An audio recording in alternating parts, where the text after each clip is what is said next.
I buried my 8-year-old son alone. No parents, no sister. Just me and a gravedigger. Then my phone buzzed. Mom sent a Zillow link for a $1.5 million beach house captioned, "Fresh Start." Let me set the scene for you because you need to understand exactly how cold-blooded this was. Savannah, Georgia. August. The kind of southern heat that doesn't just make you sweat. It suffocates you. The air is so thick with humidity.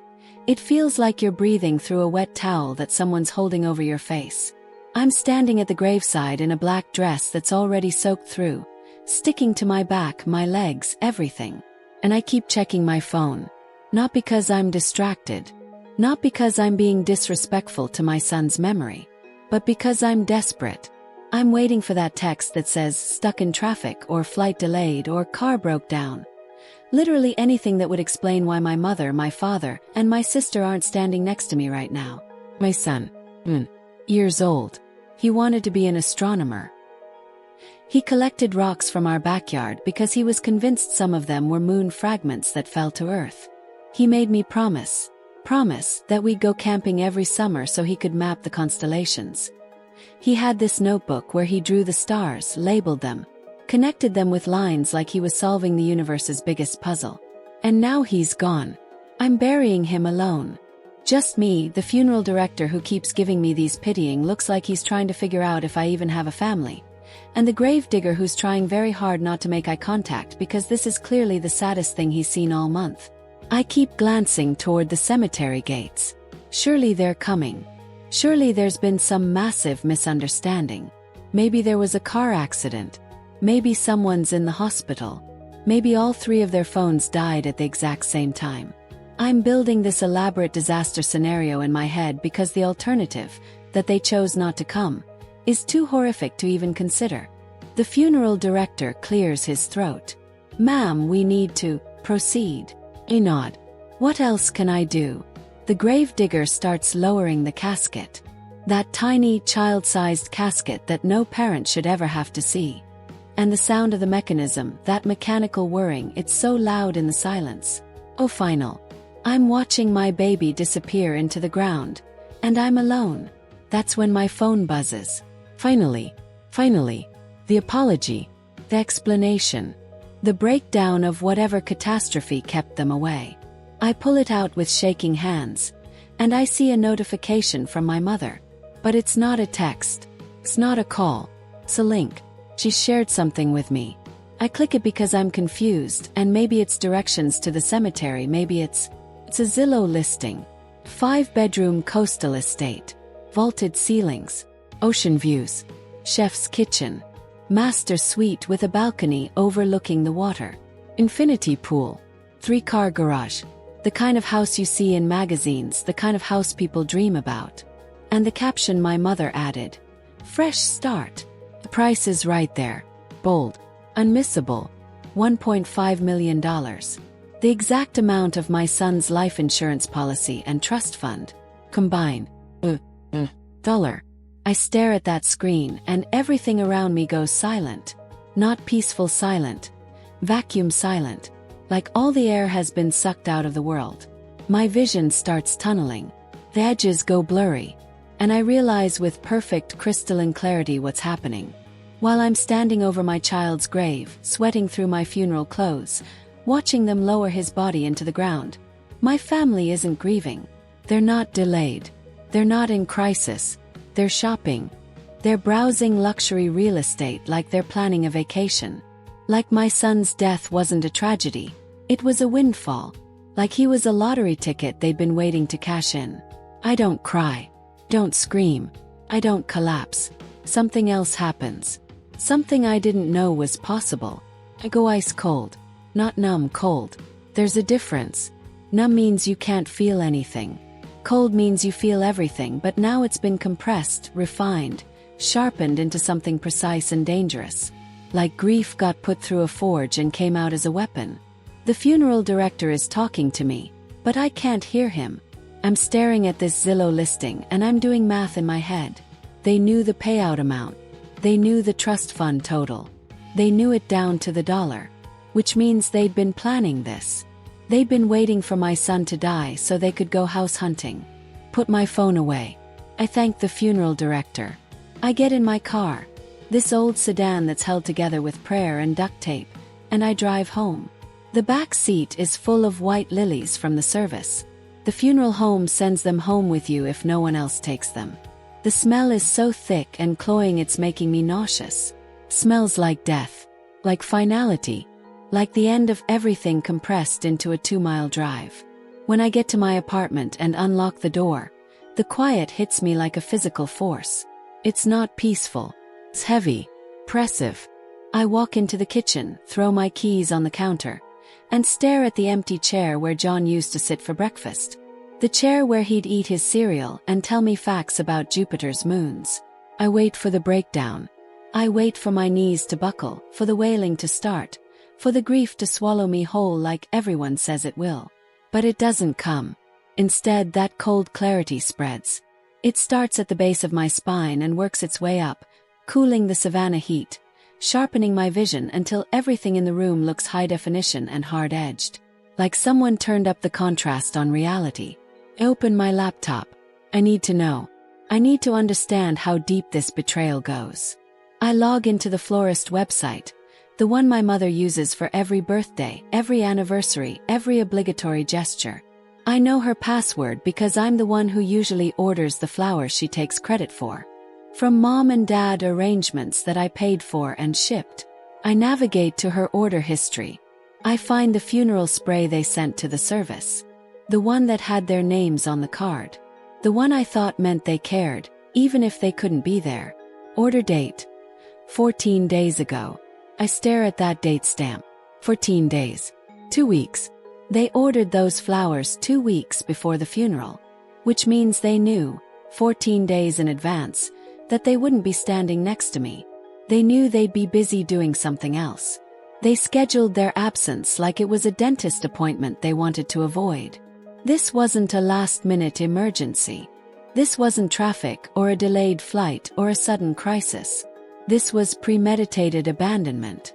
They chose the flowers carefully. Probably spent time picking the right arrangement, the one that would look appropriately somber in photos. They wrote a generic condolence card. They had it delivered. And then they marked "attend grandson's funeral" off their calendar with a big red X and went back to planning their future. My future. The future they were going to build with my dead son's money. Something inside me breaks. Not in a sad way, in a clean way. Like a bone that was already fractured, finally snapping into 2 pieces. That last little thread of hope I'd been holding on to. The childish, desperate hope that maybe, deep down, my mother loved me, that my father would protect me, that family meant something. It severs. Clean break. No going back. I open a new browser tab. My banking portal. I pull up the joint credit card I share with my sister, Destiny. I'd added her as an authorized user 3 years ago when she said she needed help building credit. Because that's what good sisters do, right? We help each other. I scroll through the recent transactions, and my hands start shaking. While I was at the funeral home picking out a child-sized casket, Destiny spent $400 at Sephora in Atlanta. While I was writing my son's eulogy at 3 in the morning because I couldn't sleep, she dropped $200 on omakase sushi. While I was choosing a headstone for my 8-year-old, she was buying designer candles and luxury skincare. She wasn't grieving. She was celebrating. I click Remove Authorized User. The system asks me to confirm. Confirm. The card dies instantly. Access revoked. Next, I pull up the smart home app for the family cabin in the Blue Ridge Mountains. They call it the family cabin. But here's the thing. My name is the only one on the deed. I bought it with my divorce settlement. It was supposed to be a place for John to see snow, to have Christmas mornings by a fireplace, to build snowmen and drink hot chocolate. My parents use it every other weekend. They host their country club friends up there, playing wealthy retirees, posting photos on Facebook, acting like they own the place. Meanwhile, I pay the property taxes, pay for maintenance, I pay the utilities. I navigate to the digital lock settings. Change access code. Delete dad's PIN. Delete mom's PIN. Delete Destiny's PIN. I create a new master code. Hit save. Access denied. Effective immediately. Then I go methodical. Systematic. I'm cutting away every digital thread they've woven into my life. Netflix. Amazon Prime. Hulu. The shared Spotify family plan where they listen to their classic rock and true crime podcasts on my dime. The cloud storage where they back up their photos. Every single streaming service, subscription, digital access point. Severed. And while I'm doing this, I remember something my mother said to me just last week.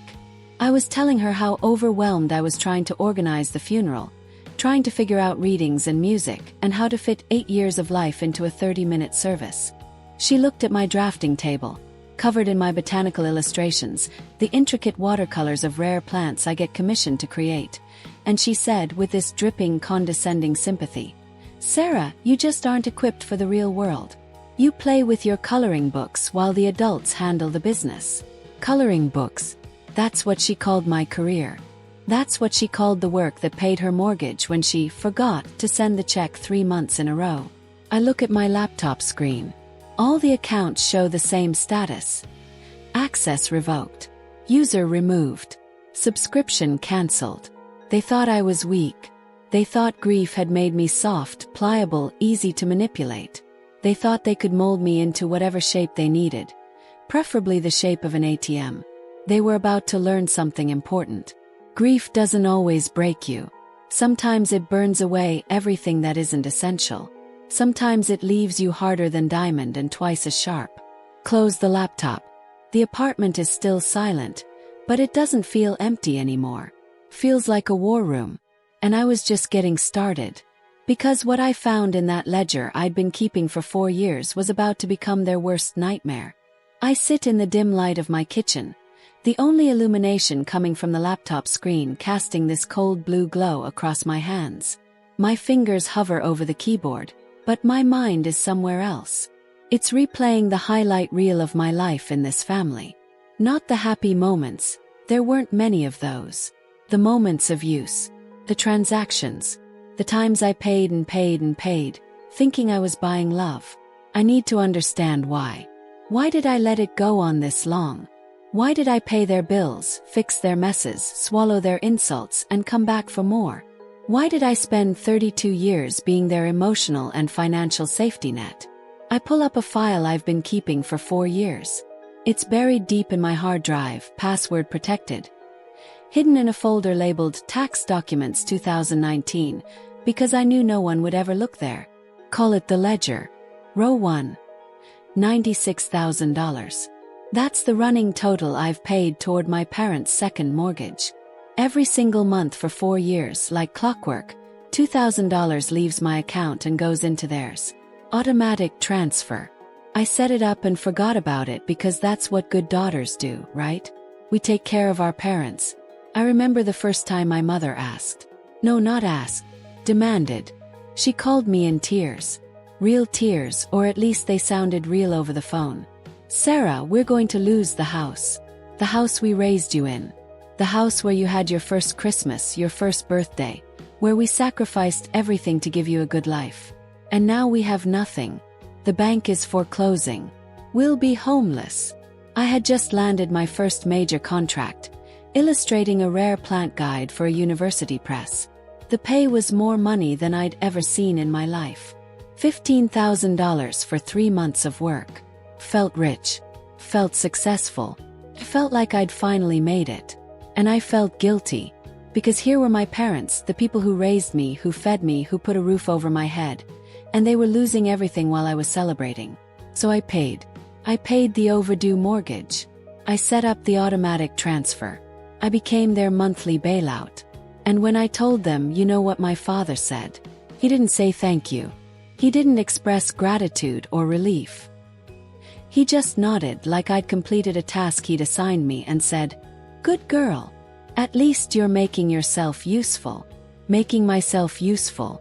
That phrase has haunted me for 4 years. Because that's what I became in their eyes. Not a daughter. Not a person. A utility. A resource to be extracted.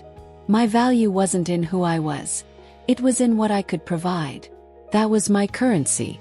That was the rent I paid for occupying space in their lives. I scroll down through the ledger. Tro is a memory. Each number is a piece of my soul I gave away thinking it would buy me love. Row 12, the influencer trip. $1,800. Destiny wanted to go to Tulum for her birthday.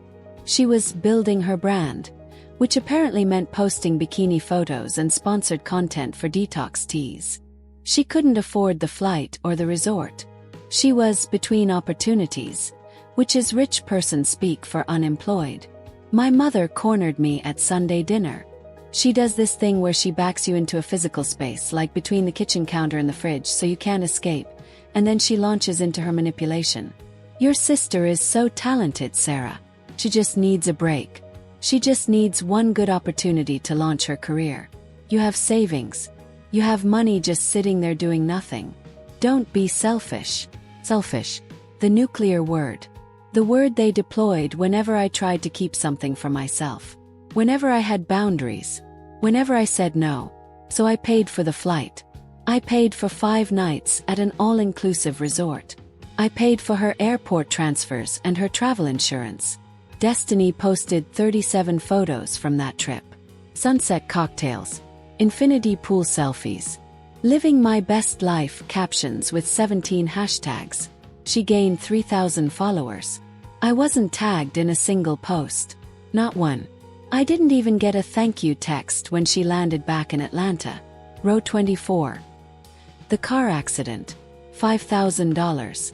Destiny totaled her BMW while texting and driving. She T-boned another car at an intersection because she was responding to a DM from some influencer friend. The other driver was fine, thank God, but Destiny's car was destroyed. My father had co-signed the loan because Destiny's credit was still recovering from the 3 other times she defaulted on payments. He was panicking about his credit score, about the insurance rates, about how this would affect his ability to refinance. Paid the deductible. $5,000. Just like that. Because family helps family. And if I didn't help, I was selfish. But here's the thing, it wasn't just about the money. That's what took me so long to understand.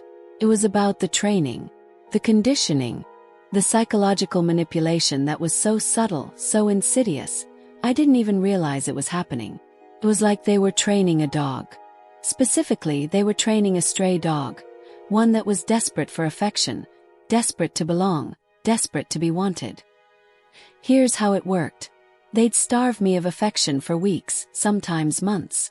They'd make me feel invisible. I'd call mom and she wouldn't answer. I'd invite them to dinner, and they'd cancel at the last minute.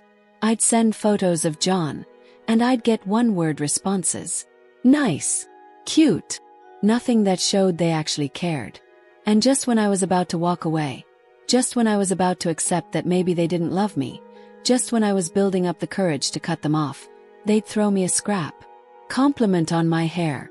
A hug that lasted 2 seconds too long. A text that said, thinking of you, with a heart emoji. An invitation to Sunday dinner where mom would make my favorite dish. And I would eat it up. I would wag my tail and come running back thinking, see? They do love me. I just need to try harder. I just need to give a little more. I just need to prove I'm worthy. And then it'll stay like this. Psychologists have a term for this. Intermittent reinforcement. It's the most powerful way to condition a behavior. It's literally how you train a rat to push a lever until it dies of exhaustion. You don't give the rat a food pellet every time it pushes the lever. That would be too predictable. The rat would learn the pattern and might even get bored. No, you give it a pellet randomly. Sometimes after 2 pushes. Sometimes after 20. Sometimes after 50. The unpredictability keeps the hope alive. Keeps the rat addicted to the possibility of reward. Keeps it pushing that lever long past the point of exhaustion, long past the point of logic, because maybe this time will be the time it gets fed. That was me. I was the rat. And the pellet was the possibility that my family might love me if I just gave enough. But sitting here now, looking at this ledger, seeing the cold, hard numbers laid out in spreadsheet form, the addiction breaks. The spell shatters. I see it for what it was. Exploitation dressed up as family loyalty. My eyes land on the most recent entry. Row 47. 2 days after John died, a package arrived at my apartment. I heard the doorbell, dragged myself to the door, and found a large cardboard box on my doorstep. My mother had texted me that morning. "Sent you something to help. Love you." I opened it with shaking hands. I was so desperate for comfort, for support, for anything that showed they cared. Maybe it was a photo album of John.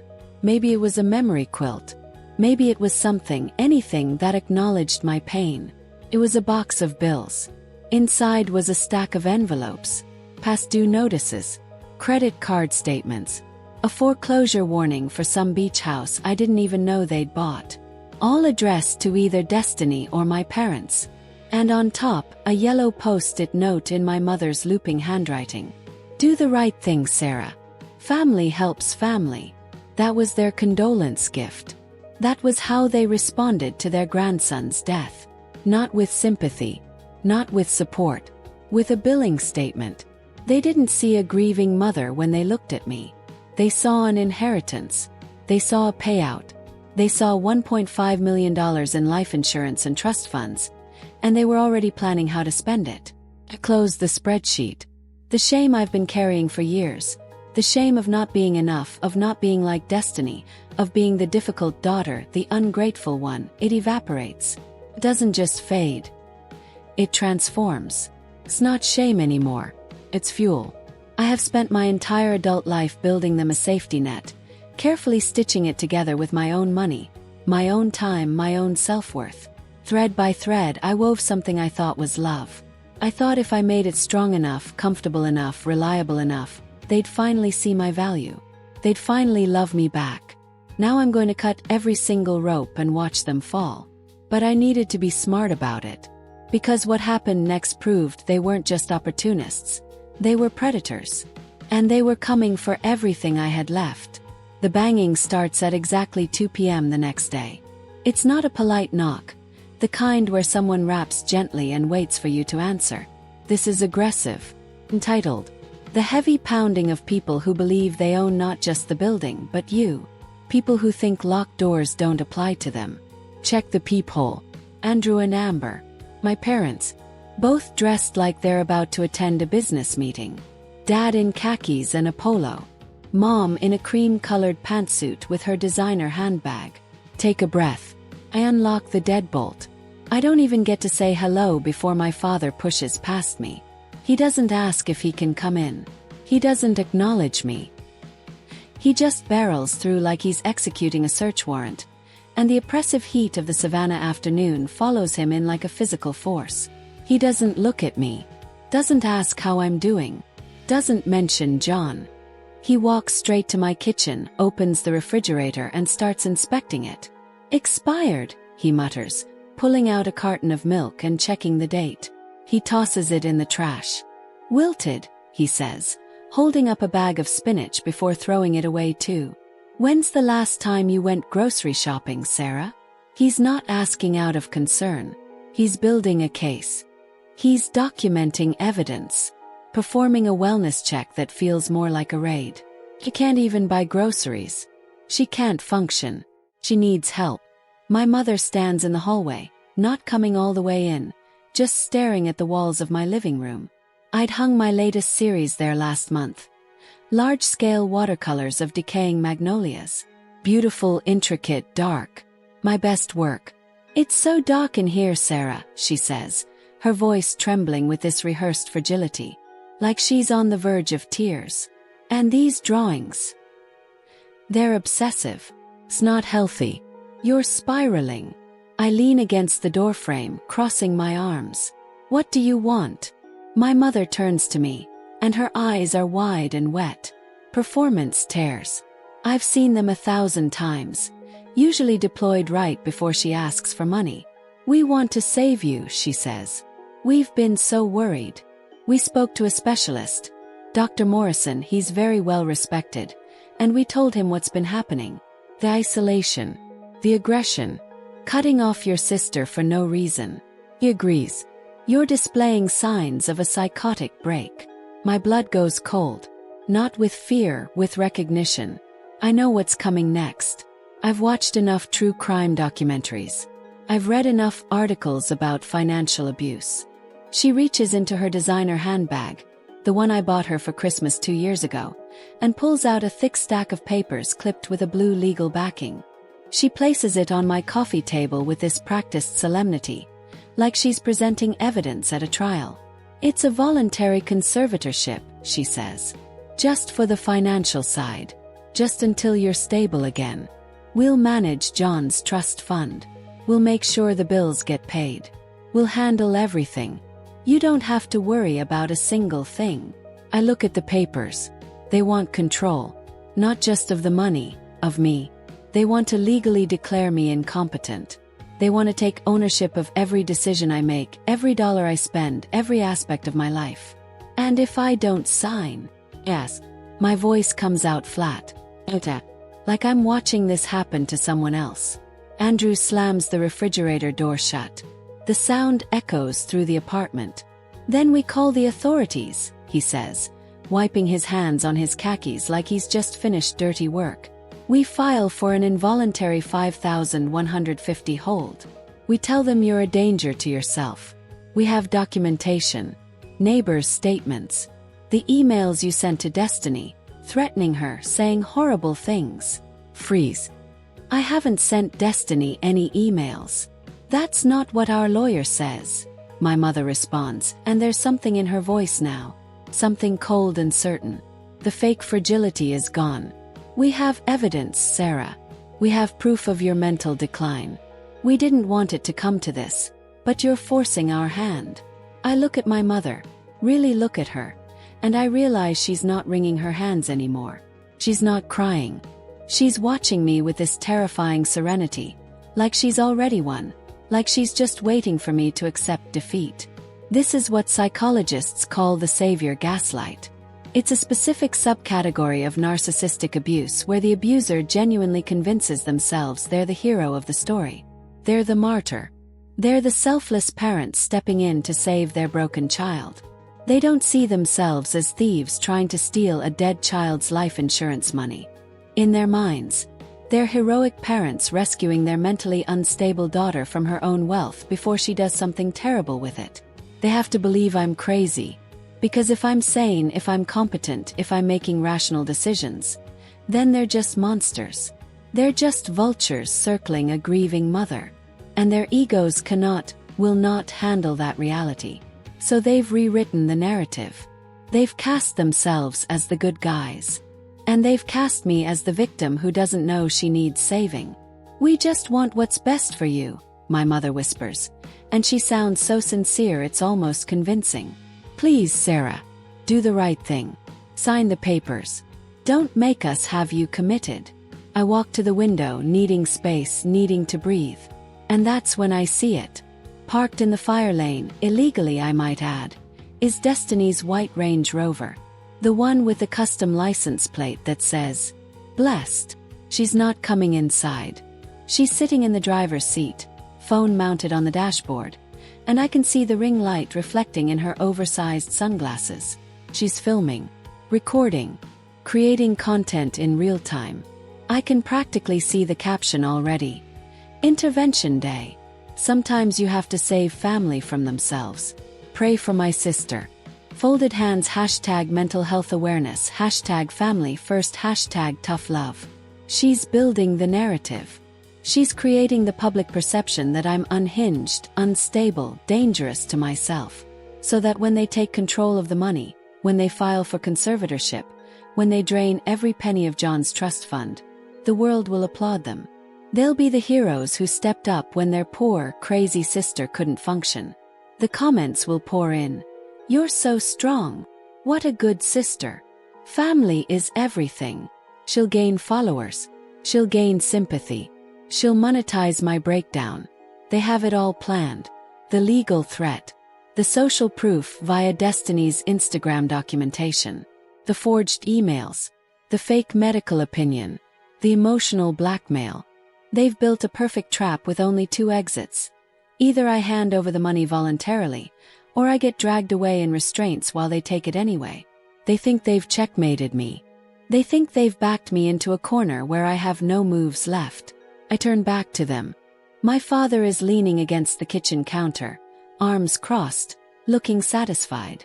My mother is standing by the coffee table, hands clasped, waiting for my surrender. I need to think, I say. You have 24 hours, Andrew says. Tomorrow at noon. You can sign voluntarily or we make the call. Your choice. They leave the conservatorship papers on the table. As they walk toward the door, my mother pauses. She reaches out and touches my cheek with her cold, cold hand. We love you, Sarah, she whispers. We're doing this because we love you. Never forget that. The door closes. I hear their footsteps retreating down the hallway. I hear them talking in low voices. I hear Destiny's Range Rover start up. Lock the door. Slide the chain into place. Turn the deadbolt. I walk back to the coffee table and look at the conservatorship documents. Legal jargon. Signatures. Plan to take control of my entire life. They think they've won. They think I'm too weak, too broken, too grief-stricken to fight back. But they've made one critical mistake. They assumed I was alone. They assumed I didn't have help. They assumed I'd been sitting in my apartment for the past week doing nothing but crying. They were wrong. I pick up my phone and dial a number I'd called 3 days ago, right after I found that Zillow listing. Eric, I say when he answers. They just left. They made their move. Are we ready? Everything's in place, he responds. Come to the office. There's something you need to see. What I found in Eric's office didn't just explain their desperation. It revealed they'd gotten themselves tangled up with people who make bankruptcy look like a mercy. And I was about to use that against them. Eric's office doesn't look like a law firm. It looks like a command center, like something out of a thriller movie. Servers hum along one wall, their lights blinking in the darkness. 3 monitors glow on the desk. There's a whiteboard covered in timelines and connections drawn in different colored markers. It looks less like we're preparing a legal defense and more like we're planning a heist. Sitting at the head of the conference table is Kelly, my late husband's aunt, a woman who served 20 years as a circuit court judge before retiring last year. She's got sharp eyes, silver hair pulled back in a tight bun, and absolutely zero tolerance for bullshit. When my husband died, she was the one who helped me navigate the legal system. She's the one who made sure John's trust fund was ironclad. And when I called her 3 days ago, sobbing, telling her about the Zillow listing and the funeral they didn't attend, she said 6 words that changed everything. Let me make some calls. Sit, Eric says, gesturing to a chair. He's mid-30s, former prosecutor, the kind of lawyer who actually cares about justice instead of billable hours. He's also thorough. Obsessively, beautifully thorough. He slides a tablet across the table to me. We found why they're desperate. On the screen is a spreadsheet. Names, dates, amounts, locations. It takes me a second to understand what I'm looking at. Then I see the header. Atlanta Underground Gaming Network, outstanding debts. It's from an illegal gambling operation, Eric explains. High-stakes poker. Sports betting.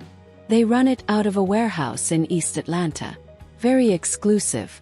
Very dangerous. And your sister owes them a lot of money. I scroll down. And there it is. Row after row. Destiny Morgan. $12,000, March 15th. $28,000, April 3rd. $45,000. May 22nd. $89,000. July 8th. $156,000. August 1st. The numbers keep climbing. The total at the bottom makes my stomach drop. $387,000. She owes them almost $400,000, I whisper. Your parents co-signed, Kelly adds, opening a folder and pulling out a document. Look at this. It's a loan agreement. Signed by Andrew Morgan. Signed by Amber Morgan. Signed by Destiny Morgan. Witnessed. Notarized. It's a real, legally binding contract with an illegal gambling ring. They're not banks, Eric says, his voice flat and serious. These are loan sharks.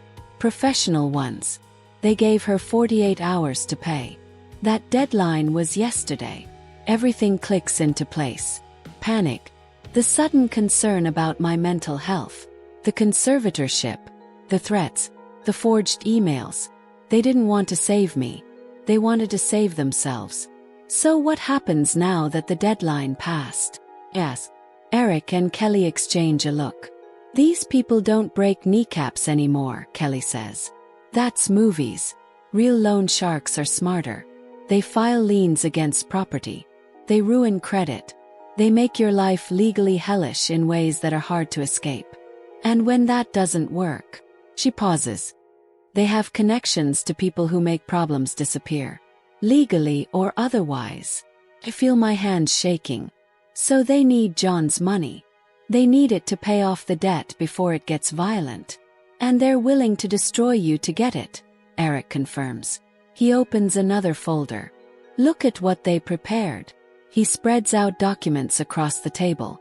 Court filings, affidavits, medical assessments from a Dr. Morrison I've never met, email printouts allegedly from my account to Destiny, filled with unhinged rants and threats I never wrote.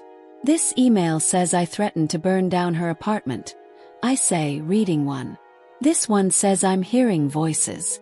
This one says I told her John's death was her fault and I was going to make her pay. All fabricated, Eric says. But here's the thing, they're good fabrications. The metadata looks right. The timestamps are plausible. If they submitted these to a judge, and you had no counter-evidence, you'd lose. They'd get emergency conservatorship. They'd get control of the money. But I have counter-evidence, I say, pulling out my phone. I open my smartwatch data. This one, I say, pointing to an email timestamp, says I sent a manic, threatening message at 2:47 a.m. on August 15th. My watch data shows I was in deep sleep. REM cycle. Heart rate at 58 BPM. I was unconscious. I pull up another app. This email says I was destroying furniture in my apartment, throwing things, having a breakdown at 6:30 p.m. on August 18th. But here's the security camera footage from my building's hallway. I left my apartment at 5:45 p.m., carrying my art supplies. I went to the park. I painted for 3 hours. I got home at 9:15 p.m., and the footage shows me carrying the same supplies back, calmly, quietly. Eric is smiling now. If they submit these lies under oath, it's felony perjury. Multiple counts. We bury them. Kelly leans forward.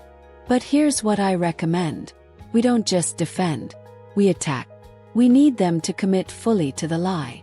We need them to file those documents, to testify, to go on record with their fabrications. Then we spring the trap. A sting operation, I say.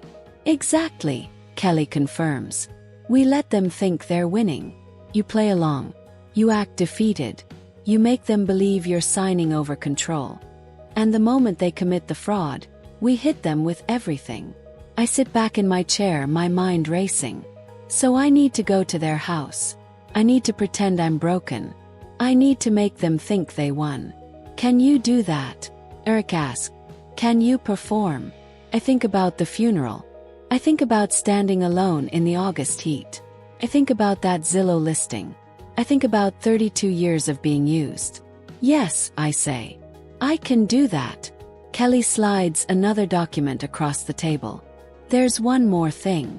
We filed an IRS whistleblower report this morning. That gambling ledger shows unreported income, tax evasion, money laundering. The moment any large sum of money moves in or out of their accounts, it triggers an automatic federal freeze. I understand immediately. So if I transfer the money to them, it locks up, Eric finishes. They can't access it. The IRS seizes everything pending investigation. And the loan sharks will know the money moved. They'll see the transaction. They'll come demanding payment that your parents can't deliver because it's frozen. They'll be trapped, I whisper. Trapped between the IRS and the mob. Poetic justice, Kelly says. They tried to trap you. Now they'll be the ones with no way out. I look at the documents spread across the table. The gambling ledger. The forged emails. The whistleblower report. The security footage. The smartwatch data. We have everything. We have the truth. But more than that, we have a plan. I stand up. When do we do this? Tomorrow, Eric says. They gave you until noon to sign. You show up at 11:45. You cry. You break down. You transfer the money. And then we watch them fall apart. I nod. I feel that cold clarity again. That sharpness. That precision. They wanted to make me helpless. They wanted to make me a victim. Tomorrow I'm going to show them what I really am. The next morning, I drove to my parents' house wearing my grief like armor.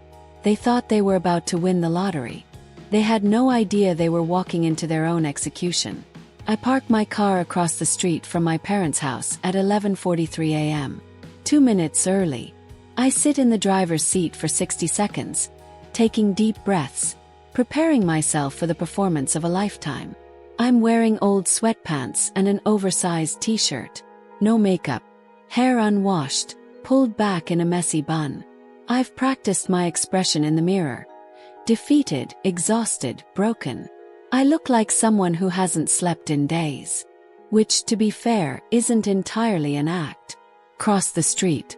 Destiny's white Range Rover is parked in the driveway, perfectly positioned so she can make a quick exit if needed. Always thinking about herself. Always planning her escape route. I don't knock. I use the key they've never bothered to take back. I walk in and the air conditioning hits me immediately. They keep it at 68 degrees, wasting energy, wasting money that came from my automatic transfers. Andrew is sitting at the kitchen table, arms crossed, looking like a disappointed principal. Amber is at the stove, making tea she won't drink. It's all theater. They're performing concerned parents, just like I'm about to perform broken daughter. Destiny is on the couch, scrolling through her phone. She doesn't look up when I enter. She's wearing athleisure, expensive leggings and a sports bra that costs more than my monthly grocery budget. Her nails are freshly done. Gel manicure probably $80. While I've been grieving my son, she's been getting pampered. Sarah, my mother says, turning with practiced concern. Oh, sweetheart, you look awful. I'll sign, I say immediately. My voice cracks. Genuine emotion, though not the kind they think. I'll do it. Just, please stop threatening me. I can't take it anymore. Amber rushes over, pulling me into a hug that smells like Chanel No. 5 and betrayal. Oh baby, you're doing the right thing. We're so proud of you. This is what's best. You'll see. Andrew gestures to the chair across from him. Sit. Let's talk about logistics. I sit. I let my shoulders slump. I let tears build in my eyes. I just want this to be over, I whisper. It will be, he says. Once we have control of the accounts, we can make sure everything is handled properly. No more stress. No more decisions. We'll take care of everything. Destiny finally looks up from her phone. Did you bring the account information? She doesn't say, sorry for your loss. She doesn't ask how I'm doing. She goes straight to logistics. Straight to the money. I need to transfer it first, I say, pulling out my phone with shaking hands. Directly. That way you can handle the situation. I see Andrew's eyes light up. Just for a second, but it's there. The greed. The desperation. The relief. That's very smart, he says. Very practical. I'm proud of you for thinking clearly. I open my banking app. My hands are shaking, some of it is real, some of it is performance. I navigate to the transfer screen. John's trust fund. His life insurance payout. The money that was supposed to pay for his college, his wedding, his future. I type in the amount. $450,000. The exact number they need to pay off Destiny's gambling debt. I enter the routing number for the account Eric set up. An account that looks legitimate, that's in my parents' name, but that's connected directly to the IRS monitoring system. I hover over the confirm button. Once I do this, I say, you'll leave me alone. You'll drop the conservatorship. Yes, Amber says, squeezing my hand. Absolutely. We just want to help Sarah. That's all we've ever wanted. Anyways, Every word is a lie. But I play along. I press confirm. The money moves. $450,000 transfers instantly. Destiny literally squeals. Like she's won a prize at a carnival. She jumps up from the couch. Oh my God, finally. Amber starts crying, real tears this time. Tears of relief. She grabs Andrew's hand. We're okay. We're going to be okay. Andrew pours 3 glasses of wine from a bottle they've been saving. Expensive wine. Wine they bought with my money months ago, saving it for a special occasion. They toast. Family. To doing the right thing. To fresh starts. I sit there watching them celebrate and I think about John. I think about his funeral. I think about the empty chair at his memorial service where they should have been sitting. Then Andrew's phone rings. He looks at the screen. His face changes. The color drains. He answers. Hello. I watch him listen. Watch his expression go from confusion to horror. What? He whispers. What do you mean frozen? He puts the phone on speaker. A robotic voice from his banking app. All accounts associated with account number ending in 7734 have been placed under federal investigation hold. Please contact the IRS immediately at. He hangs up. Tries to open his banking app. Error message. Tries again. Same error. Destiny grabs her phone. Tries her app. Mine too, she says, her voice climbing. My accounts are frozen too. What the hell is happening? Amber looks at me. Really looks at me. And I see the exact moment she realizes. I stand up. Smooth my sweatpants. Straighten my shoulders. The performance is over. Federal investigation, I say calmly.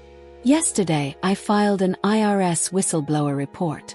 I submitted the complete ledger from the Atlanta Underground Gaming Network, including all of Destiny's gambling debts, all the illegal loans, all the unreported income. That flagged your accounts for immediate investigation. You what? Destiny screams. And that transfer I just made. Continue. That triggered an automatic freeze on everything. The IRS is very interested in where that money came from, where it was going, and why you needed it so desperately. Andrew tries to stand, but his legs give out. He catches himself on the table. Sarah, you can't. You don't understand what you've done. Oh, I understand perfectly, I say. The loan sharks saw the money move. They monitor everything. They saw a $450,000 transaction associated with Destiny's name, which means they know you have access to that amount. They just don't know it's locked in federal investigation limbo. The color drains from Destiny's face. Oh my God. Oh my God, they're going to come for payment you can't make, I finish. You're trapped between the IRS and the mob. And unlike me, they don't give second chances. Amber grabs my arm. Her nails dig into my skin. Sarah, please. You don't understand. They'll kill us. They'll actually kill us. Pull my arm away. Then you should have thought about that before you skipped your grandson's funeral to go real estate shopping. We're your parents, Andrew says, and his voice cracks. You can't do this to us. I look at him. This man who called my career coloring books. This man who made me pay rent for his love. This man who scheduled his absence from his grandson's funeral like a dentist appointment. No, I say. You're people who happen to give birth to me. Parents show up to funerals. Parents don't forge emails to have their children declared insane. Parents don't steal life insurance money from their dead grandchild. Destiny starts sobbing. You're destroying us. No, I say, heading for the door. I'm just not saving you anymore. There's a difference. I walk out while the screaming starts, while Destiny hyperventilates, while Andrew tries desperately to call his bank, while Amber collapses into a chair. Get in my car. Start the engine. And I don't look back. Behind me, my family is falling apart. The safety net I spent 32 years building, the one I wove with my money, my time, my hope. I cut every rope. And for the first time in my entire life, I feel free. What happened in the next 72 hours was swift, brutal, and exactly what they deserved. But the real victory, It wasn't their destruction. It was what I built from the ashes. The next 72 hours moved like dominoes falling. Slow at first, then all at once, then unstoppable. Day 1. The IRS moved faster than I expected. Once they saw the gambling ledger tied to co-signed loans, unreported income, and suspicious large transfers, they didn't just freeze the accounts, they expanded the investigation. Andrew and Amber's primary checking, their savings, their credit cards, their home equity line. Everything locked. Every single access point to money gone. I know this because Eric called me at 8 a.m. with updates. They tried to withdraw cash from 3 different branches, he said. All denied. They tried to use credit cards at a gas station. Declined. They're completely cut off. At 10 a.m., the first mortgage payment bounced. The bank sent an automatic notification. Payment failed, insufficient funds. They were 1 day into their 30-day grace period before foreclosure proceedings would begin. At 2 p.m., Destiny posted an Instagram story. I saw it because people started sending me screenshots. She'd filmed herself crying. Real tears, smeared mascara, the whole performance. The caption read, "Sometimes you have to set boundaries with toxic family. Taking time for myself to heal from betrayal. Please respect my privacy. Folded hands, broken heart, #self-care, #toxic family, #healing journey." The comments were predictable. You're so strong. Family doesn't mean you have to tolerate abuse. We love you, Destiny. What they didn't know, what she didn't tell them, was that she was packing. At that exact moment, while she was filming her healing journey, she was throwing clothes into suitcases. She deleted her Instagram account 16 hours later. Vanished. Eric's contacts told us she'd withdrawn the last $800 from an ATM just before the freeze hit and bought a one-way bus ticket to Montana. Montana, where she knew no one, where she had no connections, where she could hide. Last anyone heard, she was working at a yoga studio in Missoula under a different name. Morgan became Hayes. Destiny Hayes, yoga instructor, living in a shared house with 3 roommates, posting nothing online, trying to become invisible. The influencer who once posted 17 times a day vanished completely. A2. The loan sharks made their move. But they're not stupid. They're not movie villains who break kneecaps in alleys. They're businessmen. Ruthless, professional businessmen who understand the legal system intimately. They filed a civil suit. Eric forwarded me the complaint. Atlanta Capital Recovery Services, LLCV. Andrew Morgan, Amber Morgan, and Destiny Morgan. They were suing for the full amount plus interest. $412,000. The lawsuit was public record, which meant reporters found it, which meant local news picked it up. Local family sued by alleged loan sharks in gambling debt case. The story went regional, then national. Andrew's country club memberships were quietly revoked. Administrative reasons, they said. The truth. They didn't want the publicity. Amber's book club stopped calling. The neighbors stopped waving. The social death happened before the financial one. Day 3. The house sale began. Andrew and Amber had no choice. The civil suit meant the loan sharks would win a judgment, which meant they could levy the house anyway. Better to sell it themselves and control something than lose it entirely. They listed it at $320,000. It sold in 4 days to a young couple expecting their first child. I found out because the realtor was someone I'd gone to high school with, and she called me. "Sarah, I'm so sorry. I didn't know the situation until afterward. Are you okay?" "I'm fine," I said. And I meant it. The sale closed 2 weeks later. After paying off the remaining mortgage, the civil suit settlement, realtor fees, and various debts, Andrew and Amber walked away with $47,000. They rented a 1-bedroom apartment in a complex on the outskirts of town. The kind with thin walls and a parking lot full of aging cars. No country club. No vacation cabin, that was mine and locked. No more playing wealthy retirees on my dime. Andrew got a job at Home Depot. He's 64 years old, stocking shelves for $15 an hour. The man who told me I wasn't equipped for the real world now wears an orange apron and scans paint cans. Amber works part-time at a boutique, the kind she used to shop at. Now she's the one ringing up purchases for women wearing the designer bags she used to own. And me. The IRS whistleblower reward came through 6 weeks later. 15% of what they recovered in the investigation. $83,000. It wasn't millions, but it was enough. Enough to breathe. Enough to rebuild. Enough to start over without looking back.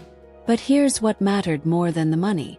I took what was left of John's trust fund, the portion they hadn't tried to steal, the portion that was properly protected, and I created something permanent, something that would outlast all of us. The John Morgan Astronomy Scholarship. Every year a kid who loves space gets funding. Summer camps at observatories, telescopes, college tuition support. I partnered with the local planetarium and set up an endowment. John's name is on a plaque there. His photo. His drawings of the constellations he mapped. The first recipient was a 12-year-old girl from a low-income family who'd been teaching herself astrophysics from library books. She wrote me a letter. "Thank you for believing in kids who look up. I'm going to discover something amazing one day. I promise." I framed that letter. It hangs in my studio now, right next to John's photo. My son wanted to study the stars. Now other kids can. That's not revenge. That's legacy. I moved out of that apartment. Too many memories, too much darkness. I bought a small house with a studio attached. Big windows, good light for painting. My botanical illustration business is thriving. Universities, conservation organizations, private collectors. They all want my work now. Turns out when you're not supporting 3 other adults financially, you have money to invest in yourself. Who knew? I don't speak to my parents. They've tried. Andrew called once, 3 months after everything fell apart. He left a voicemail. "Sarah, we're sorry. We made mistakes. Can we please talk?" I deleted it without listening to the whole thing. Amber sent a letter. I recognized her handwriting. I threw it away unopened. Destiny sent a friend request from a new account under her fake name. I declined. I didn't block them. I didn't need to. They simply stopped existing in my world. They became strangers. People I used to know. People who hurt me. People I walked away from. Some people think that makes me cold. Some people think I should forgive them because they're family. Those people don't understand what it's like to bury your child alone while your family shops for real estate with his life insurance money. Those people have never been trained like a stray dog, starved of love, fed intermittent scraps of affection to keep them desperate and compliant.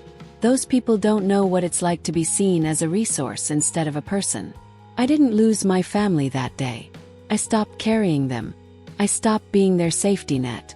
I stopped sacrificing my peace, my money, my self-worth to keep them comfortable.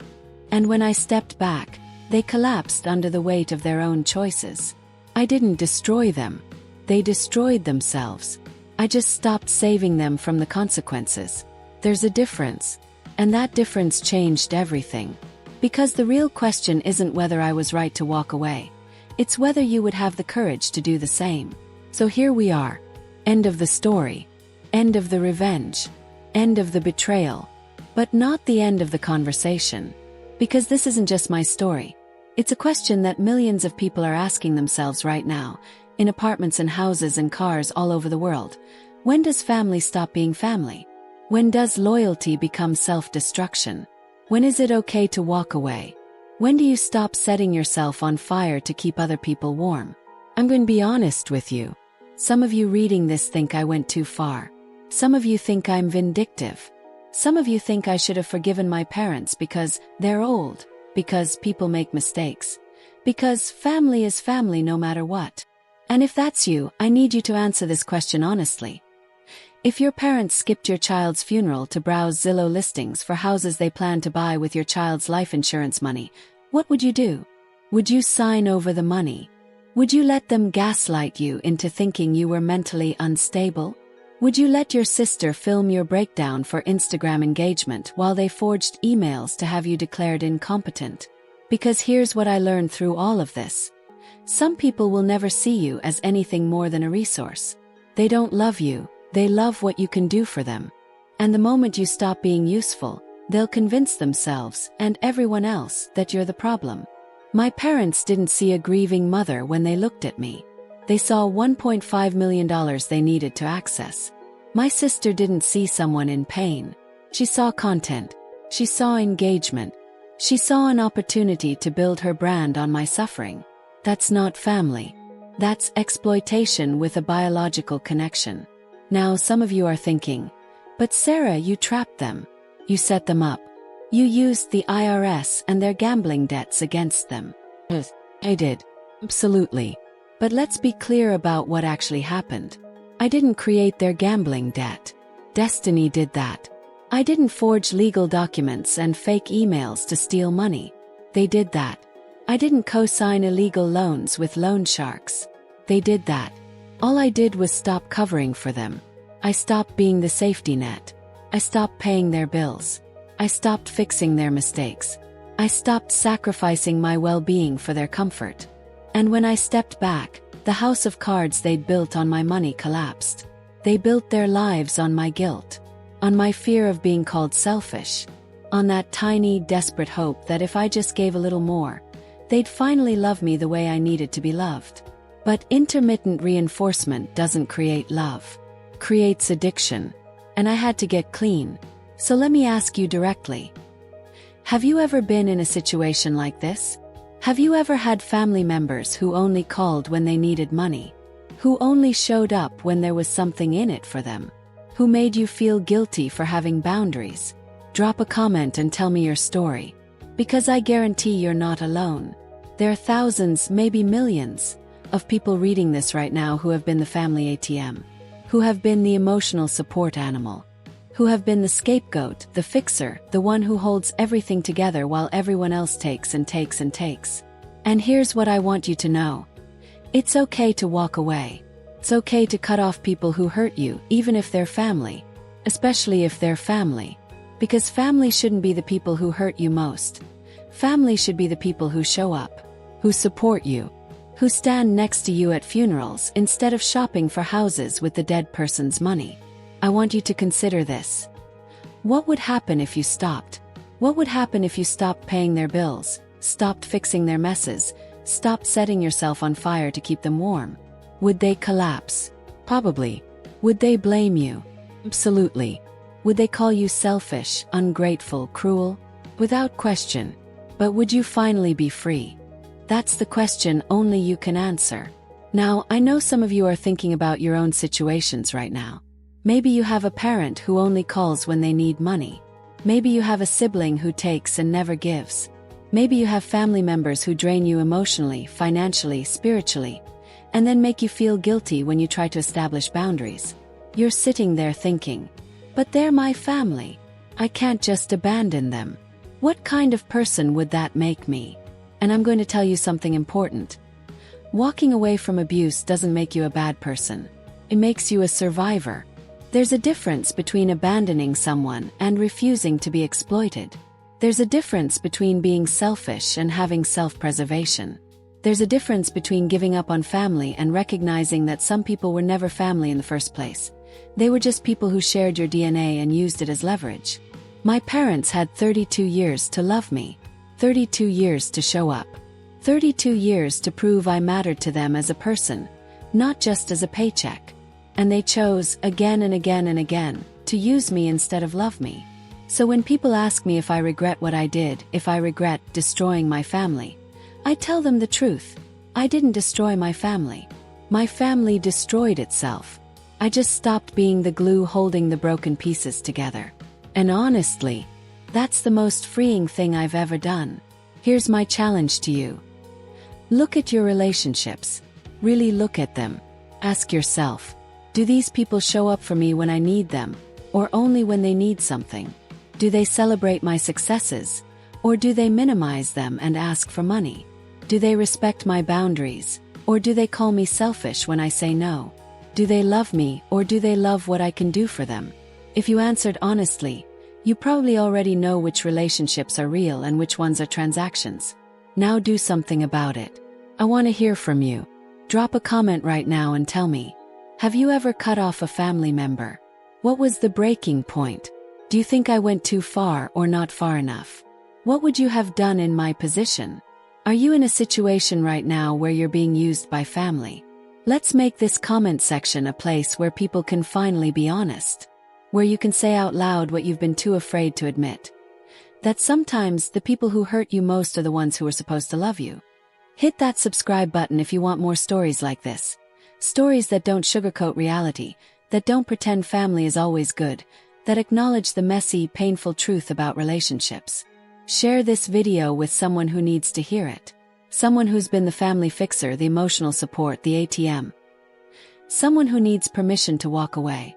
And remember this: you don't owe anyone access to your peace. Not your parents, not your siblings, not anyone. Your peace is precious. Your well-being matters. Your life is yours to live. Not even, especially not, family who sees you as a resource instead of a person. Sarah. I buried my son alone. I walked away from my family. I stopped carrying people who refused to walk beside me. And I finally learned what it means to be free. Now it's your turn. What are you going to do?